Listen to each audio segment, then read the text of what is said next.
جناب سید الساجدین سے پڑھواتے ہیں، کیونکہ توحید بادشاہ سجاد کی زبان پہ جچتی بڑی تھی۔ وحدت کا بہترین عملی نمونہ تھے یہ میرے بادشاہ۔ حج کا موقع ہے، میں نے خطبہ پڑھنا ہے سرکار کا، مالک خطبہ حج دینے کے لیے اٹھے، یہ ہجوم میں سے 4 شخص اٹھے، انہوں نے جناب سید الساجدین سے کہا علی بن الحسین رک، خطبہ بعد میں دینا، پہلے اپنا شجرہ سنا۔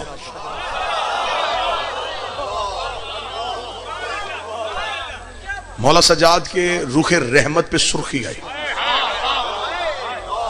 صحیفہ رحمت جلالت میں بدلا، محمد فوراً علی ہوا۔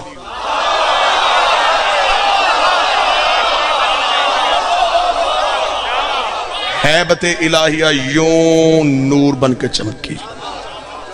مولا سجاد نے انگلی کا اشارہ کر کے تم فوراً یہاں سے نکلو، ایسے نہ ہو کہ یہیں پہ عذاب آئے۔ انہوں نے جاتے جاتے کہا جرم کیا کیا ہم نے تو صرف یہی کہا تھا نا کہ اپنا شجرہ سنا، اور تو نے ہمیں حج کے ہجوم سے نکال دیا۔ فاشارت الی الحجر اسود، امام نے حجر اسود کی طرف اشارہ کیا، امام نے کہا تو بتا ہم کون ہیں؟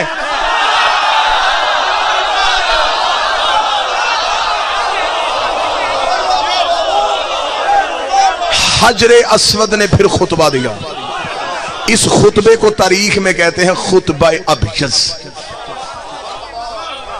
سفید خطبہ۔ مشہد چلے جاؤ نا میرے بادشاہ امام رضا بادشاہ کے حرم میں، تو وہاں پہ جو اردو زائرین کے لیے کمرہ وقف ہے، تو وہاں پہ جو مولوی بیٹھا اسے جا کے نا خطبہ ابیض کہاں ملے گا، وہ پیچھے الماری کی طرف اشارہ کر کے یہ 350-400 جو کتاب پڑھی ہے نا، یہ اسی خطبے کی شرح میں لکھی ہے۔ اسے خطبہ ابیض کیوں کہا گیا؟ اسود نے دیا تھا۔ اسود کہتے ہیں کالے کو، ابیض کہتے ہیں سفید کو، کالے کا دیا ہوا سفید خطبہ، اسود کا دیا ہوا نورانی خطبہ۔ حجر اسود بول پڑا، جب حجر اسود بولا تو لوگوں کے رنگ تبدیل ہو گئے۔ انہوں نے سرکار بادشاہ علی زین العابدین کو گھیرے میں لیا اور لے کے کہا مولا یہ پتھر کیوں بولا؟ امام نے کہا یہ پتھر نہیں ہے۔ شاید اب یہ بات پہلی بار سماعتوں سے ٹکرائے تو دل سے دعا نکلنی چاہیے۔ بادشاہ نے فرمایا یہ پتھر نہیں ہے، جسے تم پتھر سمجھتے ہو یہ پتھر نہیں ہے۔ اس نے کہا مولا پھر یہ کیا ہے؟ فرمایا یہ ایک ملک مقرب ہے، یہ ایک فرشتہ ہے۔ اس نے کہا فرشتہ ہے تو پتھر بن کے کیوں کھڑا ہے؟ امام نے کہا پتھر بن کے کھڑا نہیں۔ امام نے کہا یہاں آنے سے پہلے جب ہم آلین میں رہتے تھے، احسان کیا اس بندے نے جو اب بولا ہے، پورے خمسے کے بعد اب احسان ہے اس بندے کا جو صدر میں بولا ہے۔ امام نے فرمایا یہاں آنے سے پہلے، اب میری مجبوری ہے، جملے ہیں میرے بادشاہ کے، ایک لمحے کے لیے نہ سلیس کر سکوں گا نہ ثقیل کر سکوں گا، نہ آسان کروں گا نہ وزنی کروں گا، جیسا بادشاہ نے کہا ویسا ہی سناؤں گا، کیونکہ امام کا جملہ ہر ذہن کے ظرف کے مطابق ڈھل جاتا ہے۔ یہ حسن ہوتا ہے کلام امام میں، جیسا سننے والا ہو اسے ویسا ہی سمجھ آتا ہے۔ امام نے فرمایا یہاں آنے سے پہلے جب ہم آلین میں رہتے تھے، جب ابلیس نے کہا تھا کہ میں سجدہ نہیں کرتا، خدا نے کہا استکبرت ام کنت من العالین۔ آلین کہتے ہیں علی کی جمع کو، جہاں کم از کم 4 علی رہتے ہوں۔ آیا اور یہ تھا اپنے زمانے کا دوسرا علی۔ فرمایا یہاں آنے سے پہلے جب ہم آلین میں رہتے تھے، لوگوں نے کہا اچھا۔ امام فرماتے جب ہم آلین سے، اب سطر سنیے گا میرے بادشاہ کی، ہائے ہائے ہاتھ میں نور کا قلم ہو میں کعبے کی پیشانی پہ لکھوں۔ امام فرماتے جب ہم آلین سے روح پروردگار بن کے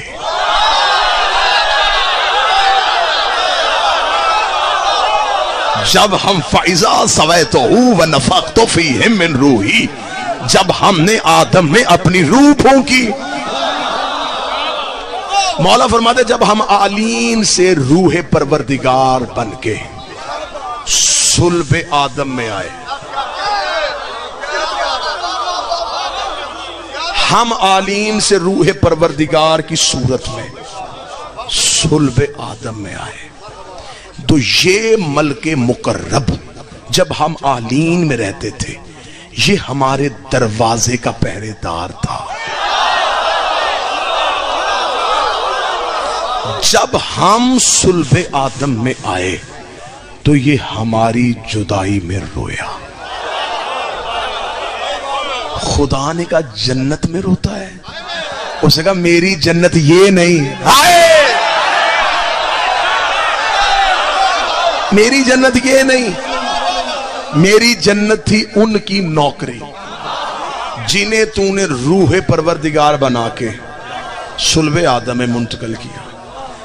مولا فرماتے ہیں کہ خدا نے پھر اس ملک مقرب سے کہا کیا چاہتا ہے؟ اس نے کہا جہاں یہ جائیں گے میں وہاں جانا چاہتا ہوں. خدا نے اس ملک مقرب کو ایک سفید موتی میں ڈالا, اور جب حضرت آدم کو زمین پہ اتارا تو یہ متفق ہے اب کہ حضرت آدم کو آدھی رات کے وقت اتارا گیا تھا, زمین پہ اس وقت آدھی رات تھی. تو یہ موتی جو ہے نا, یہ فرشتہ اب یہ موتی بن گیا ہے, یہ آدم کے ہاتھ میں دیا گیا. آدم اس کے نور کی روشنی میں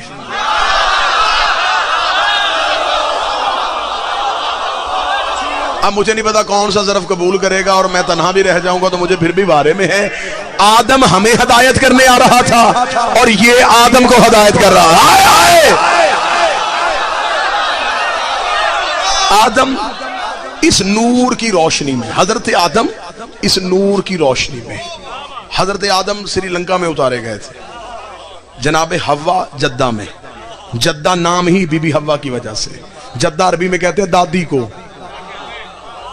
حضرت آدم کو اس نور کی روشنی میں زمین پہ, حضرت آدم اس کی روشنی کے ساتھ زمین پہ اترے. مولا فرماتے ہیں سرکار بادشاہ کہ نوح کے دور تک یہ موتی رہا. پھر جب حضرت نوح کا طوفان آیا تو حضرت نوح نے اس موتی کو اپنے خیمے میں رکھا, جو انہوں نے خیمہ نصب کیا تھا جہاں آج کعبہ ہے, یہاں حضرت نوح نے خیمہ نصب کیا تھا. حضرت ابراہیم نے کعبہ بنایا نہیں تھا, دیواریں اٹھائی تھیں. کعبہ پہلے سے موجود تھا. اب مگر ایک سطر کے لیے میں کہہ دوں تو پھر جتنا عقیدہ سنا جا رہا ہے تو میرا خیال یہ سطر اب یہاں بنتی ہے.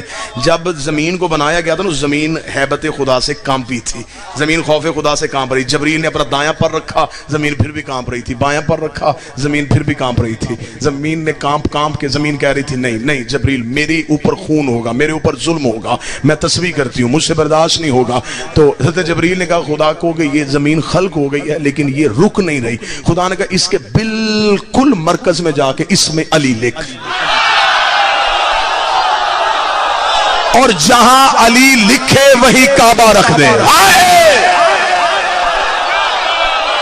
جہاں اس میں علی ہو وہی کعبہ رکھ.